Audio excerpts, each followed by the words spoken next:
للہ الحمدللہ رب العالمین والصلاة والسلام علی محمد الامین اعوذ باللہ من الشیطان الرجیم بسم اللہ الرحمن الرحیم۔ خواتین و حضرات، آیت 284 سے اس سورہ کا خاتمہ شروع ہو رہا ہے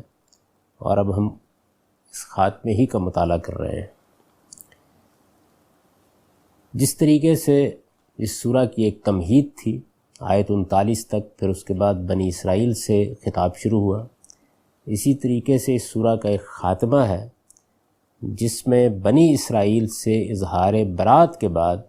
ایک بے مثل دعا اس امت کی زبان پر جاری کی گئی ہے۔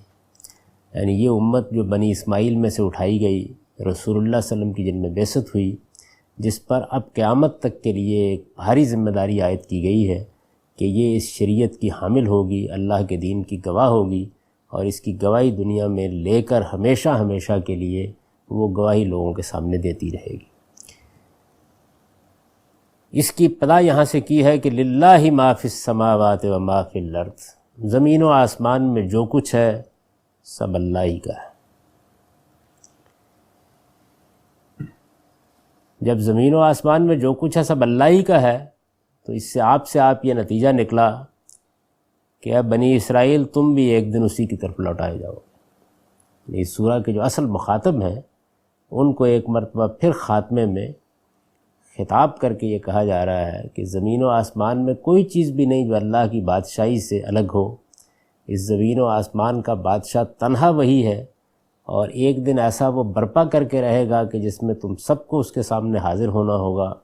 تم بھی اس کے سامنے لوٹائے جاؤ گے۔ وَإِن تُبْدُوا مَا فِي أَنفُسِكُمْ أَوْ تُخْفُوهُ يُحَاسِبْكُمْ بِهِ اللَّهُ، اور جو کچھ تمہارے دلوں میں ہے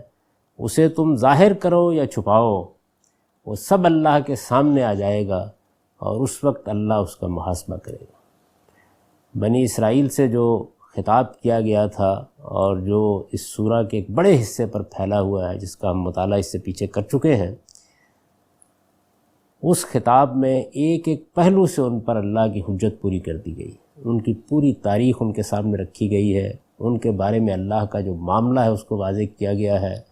اللہ تعالیٰ نے جو خصوصی حیثیت ان کو دی اس کو بیان کیا گیا ہے، اور پھر یہ بتایا گیا ہے کہ اللہ نے ان کا کس طرح انتخاب کیا اور انہوں نے اس انتخاب کے تقاضے پورے کرنے کی بجائے کس کس طریقے سے اپنے آپ کو مجرم ثابت کر دیا۔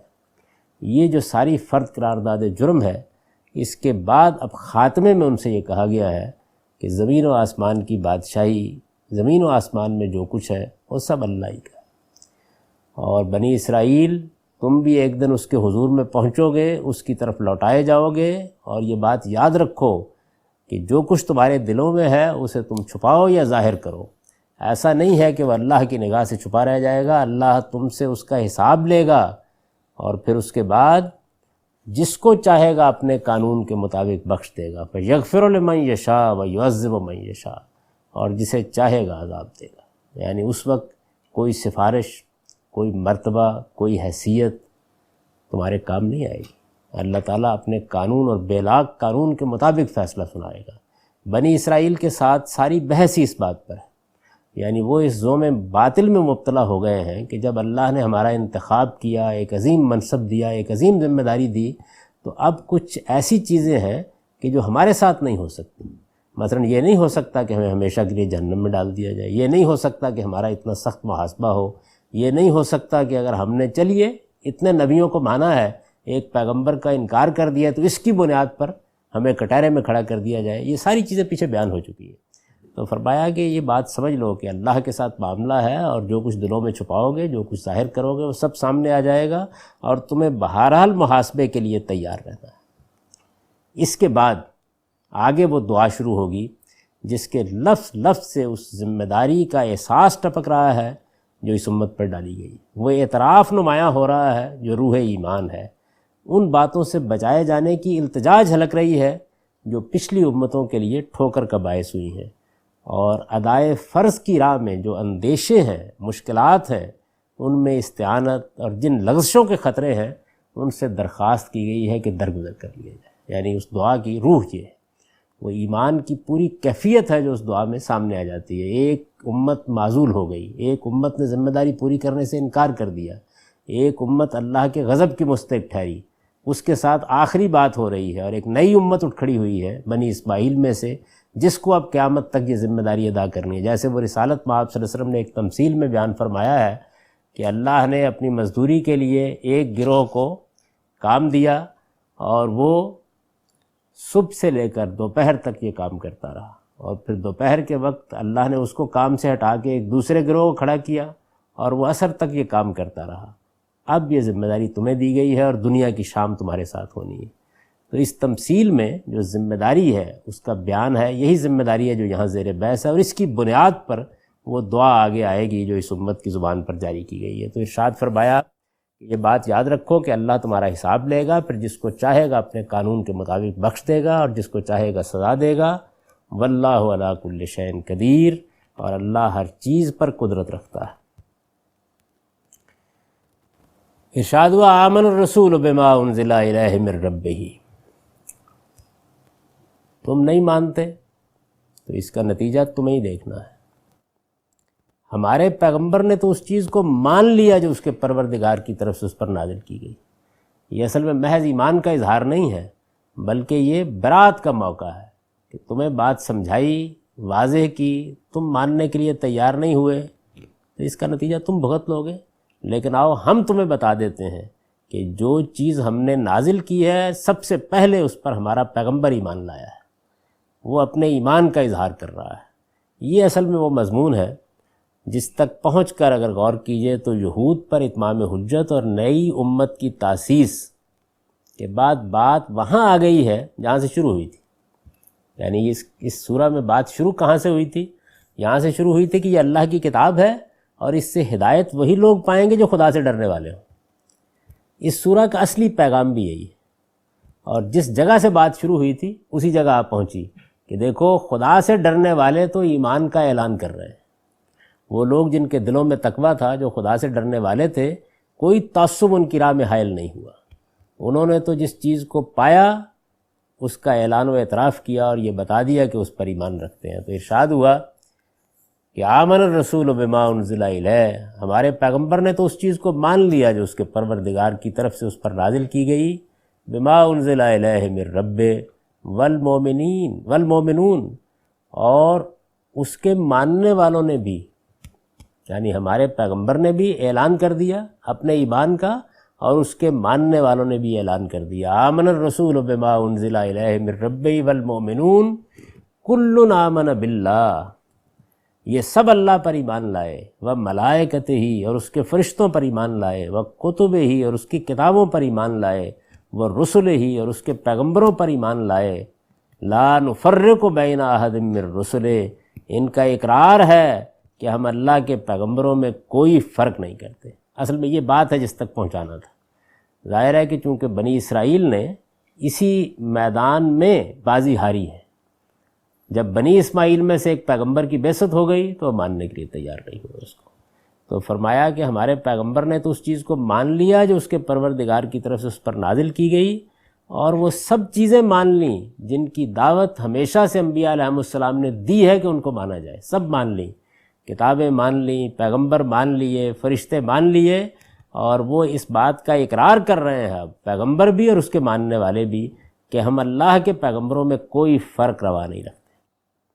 یہ ایمانیات اس سے پہلے زیر بحث آ چکی ہیں، جگہ جگہ زیر بحث آ چکی ہیں۔ اللہ پر ایمان کے کیا تقاضے ہیں، فرشتوں پر ایمان کا کیا مطلب ہے، کتابوں پر ایمان کے کیا معنی ہیں، پیغمبروں پر ایمان کے کیا نتائج و عواقب ہیں۔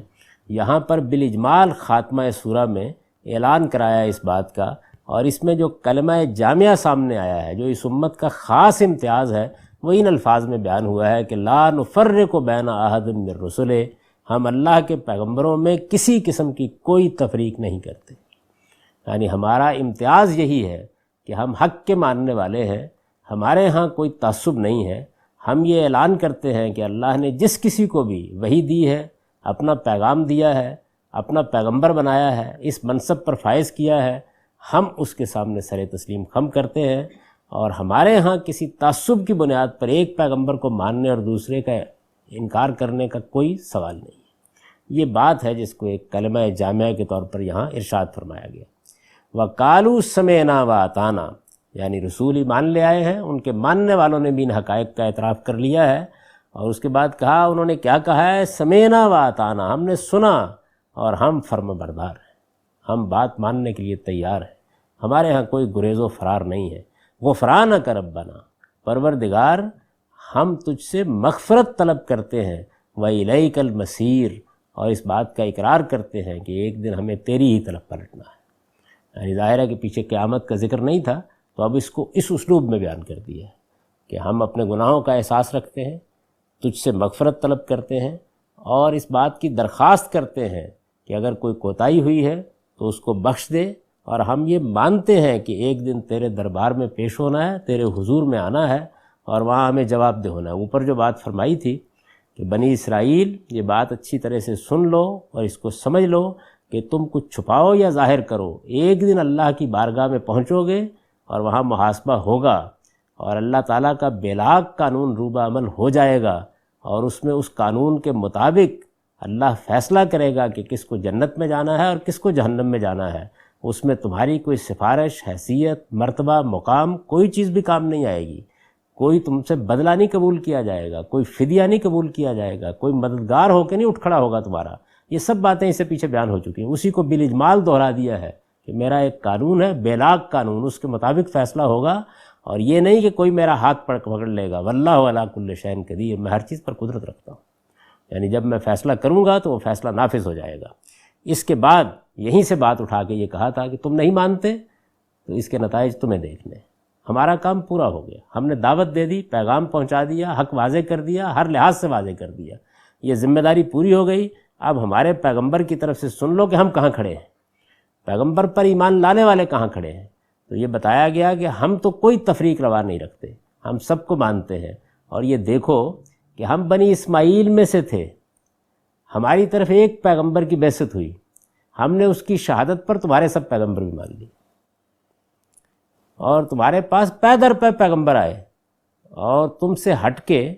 پچھلی صدیوں میں، یعنی ظاہر ہے کہ 2-2.5 سال تک یہ لوگ رہے ہیں، پچھلی صدیوں میں کوئی پیغمبر بنی اسماعیل میں نہیں آیا، بنی اسماعیل کے ایک پیغمبر کو تم نہیں مان سکے۔ تو تعصب، اور خاص طور پر کسی خاص گروہ کا تعصب، یہ تمہارے پاؤں کی زنجیر بن گیا، ہمارے لیے یہ مسئلہ نہیں ہے۔ ہم نے محمد الرسول اللہ صلی اللہ علیہ وسلم کو مانا ہے، تو اس کے ساتھ ہی حضرت مسیح کو بھی مان لیا ہے، حضرت موسیٰ کو بھی مان لیا ہے، سلیمان و داؤد کو بھی مان لیا ہے، اس سے پہلے کے پیغمبروں کو بھی مان لیا ہے۔ جب یہ بات واضح ہو گئی کہ یہ ہمارے پروردگار کے بھیجے ہوئے ہیں، اس کے فرستادہ ہیں، تو پھر اس میں تفریق کے کیا معنی؟ ہم نے تسلیم کیا، اور تسلیم کیا تو سر تسلیم ہم بھی کر دیا۔ قالوا سمعنا واطعنا، یہ سمعنا واطعنا جو ہے، یہ اصل میں ایک بندہ مومن کا وہ اعلان ہے کہ جس کے ساتھ وہ خدا کی بارگاہ میں اپنے آپ کو پیش کرتا ہے کہ پروردگار تیرا کلام اترا، ہم نے اس کو سنا، اور اس کے بعد جب ہماری سمجھ میں بات آ گئی تو اب کوئی گریز و فرار کا راستہ نہیں ہے، ہم نے سر تسلیم خم کر دیا۔ اسی کو سورہ ملک میں آپ دیکھیں گے اس طرح بیان کیا ہے کہ قیامت میں جب یہ لوگ جن کو خبردار کیا گیا یہ ہمارے حضور میں پیش ہوں گے، تو اس موقع پر حسرت سے کہیں گے کہ لو کننا نسمع و ناقل، اگر ہم نے سنا اور سمجھا ہوتا تو آج اس انجام کو نہ پہنچے ہوئے تھے۔ تو سننے اور سمجھنے کے لیے ضروری ہے کہ آدمی اپنے دل میں انابت پیدا کرے، یعنی دل توجہ کرنے والا ہو، بات سننے کے لیے آپ تیار رہیں۔ بحث کا آپ کو حق ہے، اعتراض کا بھی حق ہے، اشکال پیش کرنے کا بھی حق ہے، لیکن اگر آدمی تعصبات کی دیوار حائل کر کے کھڑا ہو جائے، وہ تعصبات نفس نے پیدا کیے ہوں، وہ گروہی عصبیتوں نے پیدا کیے ہوں، وہ آپ کی تاریخ نے پیدا کیے ہوں، وہ آپ کی مانی ہوئی باتوں نے پیدا کیے ہوں، وہ زنجیر پا بن جائیں گے، اور اس کے بعد راستہ نکالنا مشکل ہو جائے گا۔ اللہ تعالیٰ نے قرآن مجید میں بار بار یہ بات بیان کی ہے، اس لیے میں نے توجہ دلائی اس جانب کہ اصل میں سورہ جہاں سے شروع ہوئی تھی وہیں آ گئی ہے، یعنی جس جگہ سے بات شروع کی تھی، اتنا لمبا سفر کرنے کے بعد اسی حقیقت کو بیان کیا ہے کہ دیکھو بات کہاں سے شروع ہوئی تھی۔ ذالک الکتاب لا ریب فیہ ھدی للمتقین، یہ خدا کی کتاب ہے، اس میں کوئی شبہ نہیں کہ خدا کی کتاب ہے، آ گئی ہے آسمان سے، اور اب اس سے لوگوں نے ہدایت پانی ہے۔ لیکن کون ہدایت پائے گا؟ جس کے اندر تقویٰ ہوگا، یعنی جو خدا ترس ہوگا، خدا سے ڈرنے والا ہوگا۔ کوئی آدمی اگر بے خوف ہو چکا ہے، بے پرواہ ہو چکا ہے، دنیا کی زندگی اس کے لیے اصل حقیقت بن گئی ہے، وہ اس سے اوپر اٹھ کر کسی بات کو سننے سمجھنے کے لیے تیاری نہیں ہے، تو یہ کتاب آپ دائیں سے پڑھ کے سنائیے، بائیں سے پڑھ کے سنائیے، اس سے ہدایت کیسے پا سکتا ہے؟ ہدایت پانے کے لیے ایک توجہ کرنے والا ایک دل چاہیے، تو توجہ کرنے والا وہ دل ہے جس کو تقوی سے وہاں تعبیر کیا ہے. یعنی آدمی کو یہ اندیشہ ہے کہ کہیں میں وہاں پکڑا نہ جاؤں، کہیں واقعتاً وہ عدالت نہ لگ جائے کہ جس پہ مجھے اپنے تمام اعمال کا حساب دینا ہے. یہ احساس اگر آدمی کے اندر موجود ہے، وہ ابھی ماننے کی جگہ بھی نہیں آیا تو کوئی فرق نہیں پڑتا، لیکن اس احساس میں وہ کھڑا ہے تو بات ہو سکتی ہے اس کے ساتھ. تو اس کو قرآن مجید نے یہاں پھر اب خاتمہ کلام میں دوبارہ سامنے رکھ دیا کہ دیکھو ایک طرف وہ تقویٰ موجود تھا تو اس کا نتیجہ کیا نکلا ہے. اس کا نتیجہ یہ نکلا ہے کہ ایک کتاب نازل ہوئی، بنی اسماعیل اس سے پہلے واقف ہی نہیں ہے کسی چیز سے، سنی سنائی باتیں جتنی سیدنا ابراہیم علیہ السلام کے زمانے سے ایک دین کا تصور ان کے یہاں چلا آ رہا ہے. اس میں کتنے پیغمبر ہیں تمہارے، اور تمہارے ساتھ ان کا معاملہ بھی کوئی بہت اچھا نہیں رہا تاریخ میں، اور آج بھی تم دشمنی پر تلے ہوئے ہو، لیکن کوئی فرق نہیں پڑا اس کے نتیجے میں، اس لیے کہ جب ان کے اندر انابت موجود تھی، وہ تعصبات سے بالا تر تھے، فیصلہ حق و باطل کی بنیاد پر کرنا تھا، تو تم نے تو فیصلہ کر لیا کہ بنی اسماعیل میں سے آنے والے پیغمبر کو ہم نہیں مانیں گے، لیکن ان کے ہاں یہ چیز حائل نہیں ہوئی. وہ اعلان کر رہے ہیں اس بات کا کہ ہمارے پیغمبر خود بنی اسماعیل میں سے ہیں. ان پر جب یہ بات نازل کی گئی کہ موسیٰ بھی خدا کے پیغمبر تھے اور عیسیٰ بھی خدا کے پیغمبر تھے علیہم السلام، تو انہوں نے مان لی، سب کو تسلیم کر لیا. اور ان کے ماننے والوں نے بھی اس میں ادنا تردد کا اظہار نہیں کیا. اور آپ دیکھیں الفاظ جو ہے ان کے اسٹریس ہے ان کو سمجھیے. آمن الرسول بما انزل الیہ، جو کچھ بھی پروردگار کی طرف سے ہمارے پیغمبر پر نازل کیا گیا، بما انزل الیہ من ربہ، انہوں نے مان لیا، اس کو سر تسلیم کم کر دیا. یعنی اس میں اصل میں رخ دوسری جانب ہے. یعنی ادھر تمہاری بدبختی یہ ہے، جو کلام کا مرکز ہے اور کلام کا رخ ہے اور سخن جس طرف ہے اس کو سمجھنا چاہیے. وہ کیا چیز ہے کہ ہمارے پیغمبر نے تو مان لیا ان ساری چیزوں کو، بدقسمتی تمہاری ہے کہ تمہیں بہت تھوڑا ماننا تھا. تمہیں تو ایک پیغمبر کا اقرار کرنا تھا پیغمبروں کی پوری صف کے بعد، تم اس کی ہمت بھی نہیں کر سکے. اور ادھر صورتحال یہ ہے کہ ہمارے پیغمبر پر جو چیز نازل کی گئی اس نے مان لیا. اور آپ دیکھیں اس کے آگے پھر تشریح کی، کل آمن باللہ و ملائکتہ و کتبہ و رسلہ، سب رسولوں کو مان لیا، اللہ کو مان لیا، اس کے فرشتوں کو مان لیا، اس کی کتابوں کو مان لیا، بلکہ یہ اعلان کر دیا کہ لا نفرق بین احد من رسلہ، ہم اللہ کے پیغمبروں میں کوئی فرق نہیں کرتے. یہ اصل میں وہ اسٹریس ہے جس کے اوپر سارے کلام کو کھڑا کیا اللہ تعالیٰ نے. تو یہ فرمایا کہ یہ ہمارے پیغمبر نے اور ہمارے پیغمبر کو ماننے والوں نے کیا ہے. اور کیوں کیا ہے؟ اس لیے کہ وہ کھڑے اس جگہ کے پر ہیں کہ جیسے ہی خدا کی بات آئی اور معلوم ہو گیا خدا کی بات ہے، تو انہوں نے کیا کیا، وہ قالوا سمعنا واطعنا، انہوں نے سن لیا، سر اطاعت کا مان لیا، بس بات واضح ہو گئی. اس کے بعد گریز کے کیا مانی، غفرانک ربنا، اور فرمایا کہ ان کا اقرار ہے کہ ہم اللہ پر ایمان لائے ہیں، تو اے پروردگار اب ہماری مغفرت ہو، وَإِلَيْكَ الْمَصِيرُ، اور ہمیں ایک دن آپ ہی کی طرف پلٹ کے آنا ہے. ارشاد ہوا لا یکلف اللہ نفسا الا وسعها، یہ حقیقت ہے کہ اللہ کسی پر اس کی طاقت سے زیادہ بوجھ نہیں ڈالتا. اللہ چونکہ اپنی شریعت دے رہے ہیں، اپنا دین سپرد کر رہے ہیں، تو انہوں نے درمیان میں روک کر ایک جملہ معترضہ کے طور پر واضح کیا کہ یہ حقیقت ہے کہ اللہ کسی پر اس کی طاقت سے زیادہ بوجھ نہیں ڈالتا. یعنی ایسا نہیں ہے کہ بنی اسرائیل کو اگر اس بات کا مکلف ٹھہرایا گیا کہ وہ محمد الرسول اللہ پر ایمان لائیں تو یہ کوئی زائد بات تھی، یا یہ انسانوں کے لیے کوئی ناقابل تحمل بوجھ تھا، یا یہ شریعت دی گئی ہے تو اس کے اندر کوئی چیز انسانوں کے لیے ایسی آ گئی ہے کہ جس کے بارے میں وہ یہ عذر پیش کر سکتے ہیں کہ اس کا بوجھ ہم کیسے اٹھائیں. تو فرمایا کہ نہیں، اللہ کا یہ قاعدہ نہیں ہے. جو اپنا دین دیتا ہے تو لا یکلف اللہ نفسا الا وسعها، اللہ کسی پر اس کی طاقت سے زیادہ بوجھ نہیں ڈالتا. اس کا قانون یہی ہے کہ لہا ما کسبت وعلیہا ما اکتسبت، اسی کو ملے گا جو اس نے کمایا ہے اور وہی بھرے گا جو اس نے کیا ہے. اس کا قانون یہ دیکھا آپ نے کہ اوپر پہلے غائب کے صیغے سے خطاب ہوا، پھر متکلم کی طرف اسلوب کی تبدیلی ہو گئی. اس کا مقصد کیا ہے؟ اس کا مقصد یہ ہے کہ بات کو خبر کی جگہ سے اٹھا کے اس میں اعتراف اور اقرار کا مضمون نمایاں ہو جائے. یعنی ایک بات میں بات چل رہی تھی اور غائب کے صیغوں میں چل رہی تھی، پھر اس کو زبان پر جاری کر دیا. مسلمان سامنے آ گئے، انہوں نے کہا کہ ہم ایمان لائے، ہم نے سر تسلیم کم کیا ہے، ہم اپنے آپ کو اللہ کے سامنے جھکانے کے لیے تیار ہیں. اسی طریقے سے یہ جو غفرانک کا لفظ آیا ہے، تو اس میں اللہ تعالیٰ نے ایسا اسلوب اختیار کیا ہے کہ یہ ایک محذوف فعل کا مفعول بن گیا ہے. یعنی گویا مطلب یہ ہے کہ جو دعا کرنے والا ہے وہ جس اضطراب کے ساتھ دعا کر رہا ہے اور سمع و طاعت کا سننے اور ماننے کا اقرار کرنے کے فوراً بعد دعا کر رہا ہے، تو یہ دعا بتا رہی ہے کہ خدا کی مغفرت کا سہارا نہ ہو تو بندہ اس دنیا میں اپنے پروردگار کی طرف سے کوئی ذمہ داری اٹھانے کا بھی حوصلہ نہیں کر سکتا۔ یعنی پہلے ہی مرحلے میں جو چیز انہوں نے کہی ہے وہ یہ ہے کہ بخشش، مغفرت، ہم معافی کے طلبگار ہیں۔ یعنی یہ جگہ نہیں ہے اس امت کی کہ یہ کہیں کہ ہم نے کوئی بڑا غیر معمولی کارنامہ انجام دیا ہے یا کسی فخر کی نفسیات میں مبتلا ہوں، ان کو شکر کی جگہ پر کھڑے ہونا ہے۔ تو یہ فرمایا کہ انہوں نے تو پہلی بات ہی یہ کہی ہے کہ غفرانک، پروردگار مغفرت، بخشش چاہتے ہیں۔ یہ جو درمیان میں فرمایا لا یکلف اللہ نفسا الا وسعہا، تو یہ جملہ معترضہ جو ہے یہ تسلی اور بشارت کے مضمون کو اپنے اندر لیے ہوئے ہے۔ مطلب یہ ہے کہ جو ذمہ داری اس نئی امت پر ڈالی جا رہی ہے وہ اس کی طاقت سے زیادہ نہیں ہے، اس میں ہر شخص کی جزا و سزا اس کے اپنے ایمان اور اپنے عمل کے لحاظ سے ہوگی، نہ کسی کے اختیار و امکان سے باہر کی چیزوں پر اس کا مواخذہ کیا جائے گا، نہ کسی کا ایمان و عمل دوسروں کے لیے نفع و ضرر کا باعث ہوگا۔ یہ جو بنیادی بات ہے اس کو واضح کیا ہے، لہا ما کسبت و علیہا ما اکتسبت، یعنی اللہ کا قانون یہ ہے کہ اسی کو ملے گا جو اس نے کمایا ہے اور وہی بھرے گا جو اس نے کیا ہے۔ مواخذے کا قانون واضح کر دیا کہ اس میں کوئی اس کا سوال نہیں ہے کہ ایک ذمہ داری دوسرے کے اوپر آئے،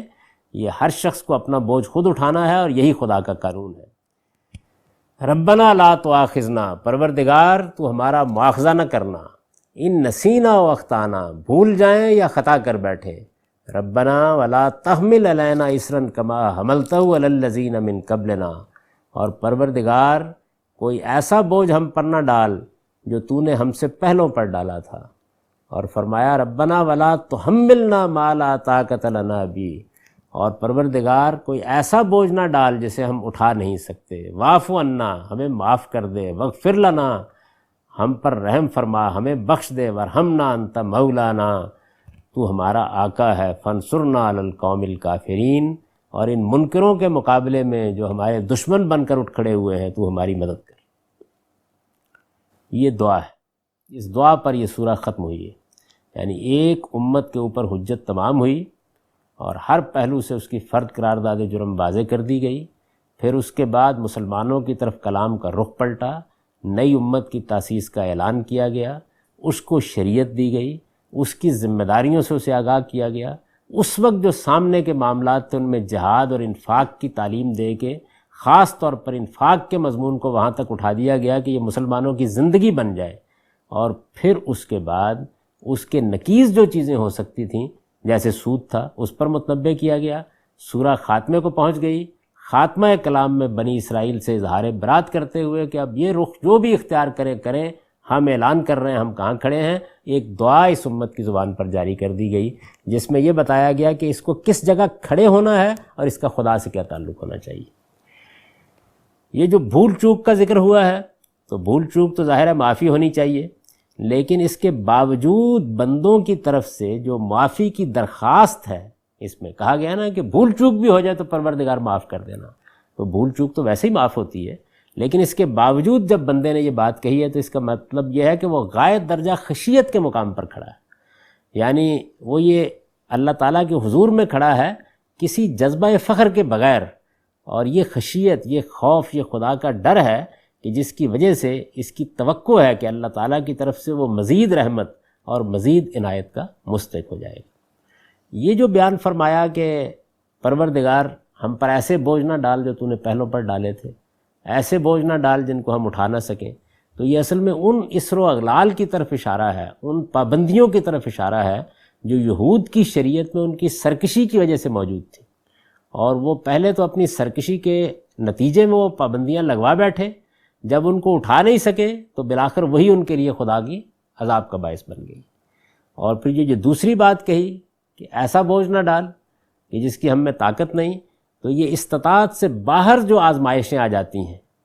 اور جو ظاہر ہے کہ بنی اسماعیل جس ذمہ داری پر فائز کیے گئے اس میں آ سکتی تھیں، اس راستے میں آ سکتی تھیں،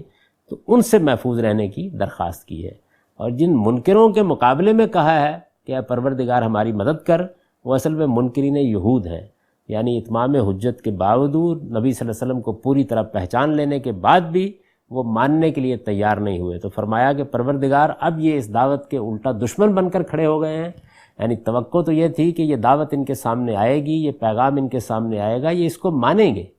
اس کو سب سے پہلے ماننے والے ہوں گے، لیکن یہ الٹا اس کے دشمن بن کر کھڑے ہو گئے ہیں۔ تو اے پروردگار اب کوئی کشمکش پیش آتی ہے تو اس میں تو ہماری مدد کر۔ تو مسلمانوں کے ہاں یہ جو ہوتا ہے کہ ہمیں فخر ہے کہ ہمارے پیغمبر کا یہ مرتبہ ہے، ہمیں فخر ہے کہ ہمیں آخری شریعت دی گئی، ہمیں فخر ہے کہ ہمارے ساتھ یہ معاملہ ہوا، یہ قرآن کا اسلوب نہیں ہے۔ یعنی اللہ کا شکر ہے کہ اس نے ہمیں اس منصب کے لیے منتخب کیا، اللہ کا شکر ہے کہ ہمارے اندر ایک پیغمبر کی بعثت ہوئی، اللہ کا شکر ہے کہ اس نے اپنی ہدایت سے ہمیں نوازا۔ ہم بہت ہی عاجز بندے ہیں، ہم مغفرت کے طلبگار ہیں، ہم نے بات سنی ہے، اس کو مان لیا ہے، ہم اس کی ذمہ داریوں کو پورا کرنے کے لیے اللہ سے دست بدعا ہیں اور اللہ ہی کی مدد چاہتے ہیں اور اللہ سے درخواست کرتے ہیں کہ ہم ضعیف لوگ ہیں، کمزور لوگ ہیں، تو ہم پر کوئی ایسا بوجھ نہ ڈال جو ان لوگوں پر ڈالا گیا پھر یہ اس کو اٹھا نہیں سکے۔ ہم پر اتنی ذمہ داری ڈال جس کو ہم اٹھا سکیں، جس کا حق ادا کر سکیں اور قیامت میں سرخرو ہو کر تیرے حضور میں پیش ہو سکیں۔ اگر کوئی کشمکش پیش آنی ہے تو اس کشمکش میں بھی ہماری اپنی طاقت ہمت کی کوئی حیثیت نہیں ہے، جو کچھ ہمارے پاس ہے وہ حاضر ہے، تیری مدد کی درخواست ہے، اور وہ مدد ہم درخواست کر رہے ہیں کہ فنصرنا علی القوم الکافرین۔ ان منکروں کے مقابلے میں یہ اب دشمن بن کر کھڑے ہو گئے ہیں۔ ظاہر ہے کہ یہ دعا اس وقت ہے جب رسالت میں آپ صلی اللہ علیہ وسلم بنی اسماعیل میں مبعوث ہو گئے ہیں، ایک پیغام پہنچا دیا گیا ہے، اتمام حجت ہو گیا ہے، اب اس کے بعد اللہ کا فیصلہ صادر ہونے والا ہے۔ اس فیصلے میں بھی یہ بات واضح ہے کہ یہ فیصلہ آسمان سے صادر نہیں ہوگا، یعنی جس طریقے سے قوم نوح پر ہوا، جس طرح سے قوم عاد پر ہوا، سمود پر ہوا، کہ آسمان کی فوجوں نے آ کر فیصلہ سنایا اور اس کے بعد خاتمہ کر دیا۔ صحابہ کرام ہیں جن کو یہ ذمہ داری اٹھانی ہے، ایک شریعت کی ذمہ داری اور دوسرے اللہ تعالیٰ کی طرف سے اتمام حجت کے بعد اس قوم کو سزا دینے کی ذمہ داری۔ تو اس میں وہ یہ کہہ رہے ہیں کہ پروردگار تو ہی ہماری مدد کرنے والا ہے۔ دعا اللہ تعالیٰ کی سکھائی ہوئی ہے، زبان پر جاری ہوئی ہے، سورہ کے خاتمے کی دعا ہے، لیکن اگر آپ دعا کے اندر اتر کر دیکھیں تو اس میں یہ باتیں واضح کر دی گئی ہیں کہ تمہیں کھڑا کہاں ہونا ہے، تمہاری شریعت کیسی ہوگی، تمہیں جو ذمہ داری دی گئی ہے اس کی نوعیت کیا ہے، آگے کشمکش کیا پیش ہونے والی ہے، اس میں مدد تمہاری اللہ کرے گا، اللہ ہی کی مدد کے بھروسے کو پر یہ جنگ جیت سکو گے، اس کو دعا کے اسلوب میں بیان کر دیا۔ قرآن مجید میں یہ بہت سی جگہوں پر ہوا ہے کہ جب ایک معاملہ ہونے والا ہے، ایک واقعہ سامنے آ رہا ہے، ایک ذمہ داری دی جا رہی ہے، ایک منصب ہے، تو اس کو بعض اوقات دعا کے انداز میں مسلمانوں کی زبان پر جاری کر دیا گیا۔ سورہ فاتحہ خود اس کی ایک مثال ہے، وہ رسالت میں آپ صلی اللہ علیہ وسلم کی بعثت کی دعا ہے، اور آپ دیکھیے کہ وہ بھی بندوں کی زبان پر جاری کی گئی ہے۔ اسی طریقے سے سورہ بنی اسرائیل میں جو ہجرت کی دعا ہے وہ بھی ایسی دعا ہے کہ اس میں صاف واضح ہو رہا ہے کہ اب اللہ تعالیٰ آگے اقتدار بھی دیں گے، اللہ کی اور عنایتیں بھی ہوں گی، لیکن اس کو بھی دعا کے اسلوب پر جاری کیا گیا ہے۔ تو یہاں پر بھی سورہ کے خاتمے میں ایک بڑی ہی بلیغ دعا، ایک غیر معمولی دعا، ایک بالکل بے مثل دعا جو ہے وہ اس امت کی زبان پر جاری ہوئی ہے، جس نے امت کی پوری ذمہ داری، اس کی حیثیت، ہر چیز کو واضح کر دیا ہے، اور کہاں کھڑے ہو کر اسے اللہ تعالیٰ کے ساتھ معاملہ کرنا ہے اس کو بھی واضح کر دیا۔ اس دعا کو دیکھیے تو اس میں ایک بات یہ واضح کی گئی کہ بندوں نے اپنے آپ کو اپنے رب کے سامنے ڈال دیا ہے، جن چیزوں پر ایمان لانے کے لیے کہا گیا تھا اس کو مان کر کھڑے ہو گئے ہیں، کسی تعصب کے بغیر کھڑے ہوئے ہیں، اس کلمہ جامعہ کے ساتھ کھڑے ہوئے ہیں کہ پروردگار ہم اللہ کے پیغمبروں میں اور تیری ہدایت میں کوئی تفریق نہیں کرتے، عجز کے مقام پر کھڑے ہیں، کوئی ایسی ذمہ داری جو تحمل سے باہر ہو درخواست کر رہے ہیں کہ وہ ان پر نہ ڈالی جائے، اور ہر ذمہ داری کو اٹھانے کے لیے تیار ہیں، اس لیے کہ سمینا و اطعنا کا کلمہ کہہ کر اپنے آپ کو اپنے پروردگار کے حضور میں پیش کر رہے ہیں، بخشش مانگ رہے ہیں، اور اس کشمکش کے لیے تیار ہو رہے ہیں جو اب خدا کے دشمنوں کے ساتھ پیش آنے والی ہے۔ اس میں بھی بھروسہ اپنی طاقت پر نہیں بلکہ اس چیز پر ہے کہ اللہ کی نصرت کے طلبگار ہیں، فانصرنا علی القوم الکافرین۔ تو اب آپ ان آیات کا سادہ ترجمہ ارشاد فرمایا ہے، زمین و آسمان میں جو کچھ ہے سب اللہ ہی کا ہے، اس لیے تم بھی بنی اسرائیل ایک دن اسی کی طرف لوٹائے جاؤ گے، اور جو کچھ تمہارے دلوں میں ہے اسے تم ظاہر کرو یا چھپاؤ، اللہ اس کا حساب تم سے لے گا، پھر جس کو چاہے گا اپنے قانون کے مطابق بخش دے گا اور جس کو چاہے گا سزا دے گا، اور اللہ ہر چیز پر قدرت رکھتا ہے۔ تم نہیں مانتے تو اس کا نتیجہ بھی تمہیں ہی دیکھنا ہے۔ ہمارے پیغمبر نے تو اس چیز کو مان لیا جو اس کے پروردگار کی طرف سے اس پر نازل کی گئی، اور اس کے ماننے والوں نے بھی یہ سب اللہ پر ایمان لائے، اور اس کے فرشتوں اور اس کی کتابوں اور اس کے پیغمبروں پر ایمان لائے۔ ان کا اقرار ہے کہ ہم اللہ کے پیغمبروں میں سے کسی کے درمیان کوئی فرق نہیں کرتے، اور انہوں نے کہہ دیا ہے کہ ہم نے سنا اور سر اطاعت جھکا دیا۔